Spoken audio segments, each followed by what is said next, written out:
Hey everybody, welcome back to my channel. We're going to get started on our next lesson, and this is actually one of my favorites because it is so important to roller skating in general, and if you can't do this correctly, none of your other skills are going to happen. This is the very base foundation that you're going to build upon for all the rest of your skills. So here we go.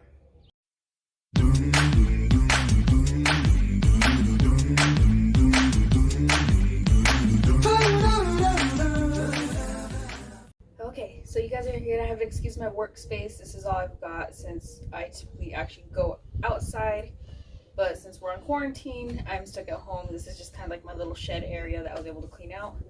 So my very first lesson for actual derby stance type stuff is derby, not dinner. And I'm gonna have to give credit to my friend Bullseye Bomber for coining that term, but it totally makes sense. So the whole point of it is you want to be in a derby stance derby, not dinner. That's a huge mistake that a lot of skaters tend to make when they're first learning because they don't know how to balance in their skates. So by doing this off of skates and getting used to doing this off of skates, building that muscle memory is going to in turn help you get on your skates and get the muscle memory down as well. So what we're talking about derbies instead of dinner. Dinner is when you're kind of just straight and you're bending at the waist. Chevy, say hi to Chevy. Say hi, Chevy. Okay, go, shoot. So when you're bending at the waist, all your weight is up here, is moving forward, and that's what's going to make you off balance because you're never going to be able to stop or anything like that because all your weight is shifted forward. So by doing derby stance, you want to make sure that your waist is relatively still. Your shoulders are still pointing forward.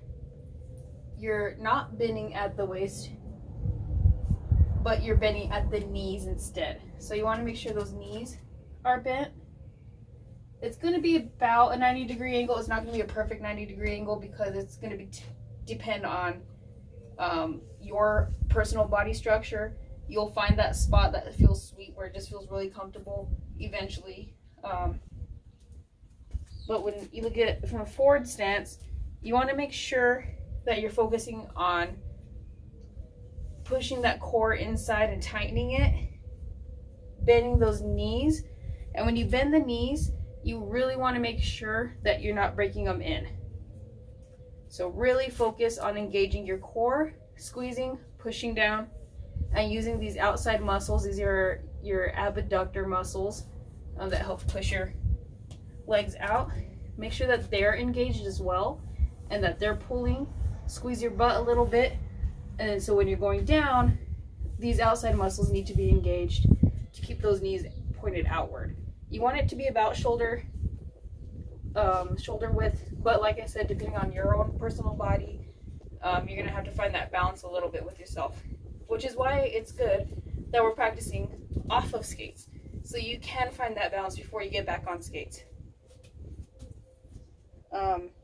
Also, when you're coming back to derby position, you want to make sure your butt, again, your back's gonna be relatively flat. You want to make sure that your shoulders are over your knees or over your toes. So if I were to connect and tape down a yarn or a string or something right to my shoulder, it should be just about touching your knee and should be just about touching your toe as well. And that's how you're going to know you're in derby position. The best way to practice this is to put yourself in derby position and then look to your side and have a mirror there and see where you ended up. If you ended up, oh gosh, I thought I was in derby position. I thought I was really low, but when I look at myself in the mirror, I'm really high. That's exactly what that mirror is going to be for. It's going to be like your personal coach. So you want to get low, look in that mirror so you see where you're at and kind of see what you're doing, what the things you're doing right and the things you're doing wrong. Okay, so now we're going to add to your derby not dinner stance, and we're going to grab ourselves a lovely chair. The height doesn't matter. just make sure it's a very sturdy chair. Don't be getting, you know, a fold-up chair that might not carry a whole lot of weight, because you want to make sure it's not going to flip on you, first of all. But another great way to practice this, especially if you're in the office, you're at home, you have nowhere to skate or anything like that, a chair is a perfect way to practice that derby stance. So you want to get in front of your chair, about shoulder width apart, and you want to slowly, slowly, slowly touch your butt to the chair. Do not sit on the chair because that defeats the purpose. You just want to be high enough to where you're touching the chair, but you're not necessarily plopped on the chair, because then you're not engaging your muscles that way. So when you are sitting down, your hamstrings are going to start becoming engaged, your lower glutes are going to be engaged, or I'm sorry, your glutes are going to be engaged, and then your lower back is also going to be engaged. So we're going to start from standing position. Slowly bring yourself down, engage that core. Make sure your outside muscles on your legs are pushing out and making sure your knees are not caving in. And then just touch the seat. Hold it for as long as you can. And then when we're going back up, same thing, you're still engaging these muscles out here. You're engaging that core, and you're still pulling yourself up. So it's still going to be kind of like almost like a squat. It really is a squat. However, you're not going all the way down quite yet, and you're not carrying weight. You're really just focusing on that very, very slow motion so that you can focus on what muscles are being engaged at that point in time. And then so you can also focus on where your weight is shifting. Remember to keep those knees pointed out. Don't let them cave in. You will notice my knees do cave in occasionally, but I'm missing ligaments. I'm playing right now without an ACL, an MCL, and an LCL, so my knees are always going to just buckle. I decided not to get surgery. But all the more reason to practice this, because now my hips need to be a whole lot stronger. My abductor muscles need to be a whole lot stronger in order to support my knees that are, injured. So especially if you do have knee injuries, prior knee injuries from anything else, make sure that those hip muscles are really strong so they can support you. Make sure your core is really strong so they can support you. And then make sure your lower back is also getting a workout so that they can support you, because those are the main muscles that are going to keep you in derby stance at all times. Excuse me. And then if you are not going to be doing roller derby, you still need to know this, because occasionally you will have those people that still need help learning some skills. You're at practice for recreational league or speed skating team or whatever. Occasionally accidents happen and you crash into each other. It happens. Even derby players do it all the time. Referees do it all the time. So you want to make sure if you do see a collision that's about to happen, you get in your derby stance, get that weight nice, even, and balanced so that you can take an accidental hit without going flying everywhere, because that will help prevent injuries for yourself. It'll help prevent injuries for other people so they're not, crashing into you after the first crash. Stuff happens. And then this will also set you up for other skills as well.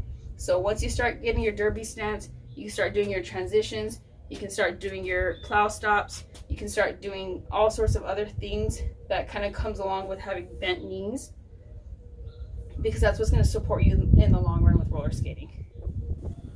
Okay, so now that we have that under our belts, put it in your toolbox, save it for later.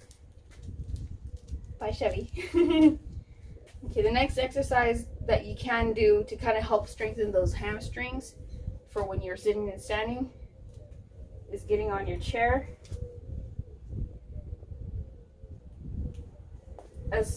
Get up and down as slowly as possible without falling. Engage that core.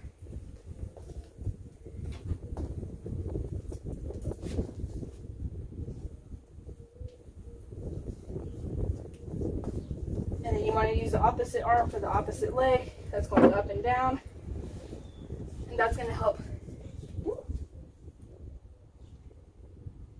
you understand which muscles you need to engage. Remember, we're doing this all in slow motion. The amount of reps and the amount of time you're doing those reps is completely irrelevant, because what I want you all to focus on is your form. So reps and amount of reps don't count unless your form is perfect. So we're just going to be focusing on form for right now. Okay, and that just about does it for today's lesson. I will be getting lessons up as soon as possible. I don't have like a set date that I'm doing them. I have a newborn, so they're just going to get done when they get done. But hopefully we won't be doing these for too long, and hopefully we get back to roller derby or roller skating practice. And if you're not with a team and you're just learning how to skate on your own, I mean, awesome for you, but that makes it just that much harder to have to learn without anybody's help, especially during quarantine times. So I hope that this is helpful. Like I said, remember that you have to focus on which muscles you're engaging and focus on where your knees are pointing for this to work. Again, this is all going to be your foundation to build upon for all the other skills that come along with roller derby and roller skating. So thanks for joining me today. I hope this is helpful again, and make sure you're subscribing. Hit the little bell icon that's on the YouTube so that you know when I am posting new videos, and I hope to see you next time.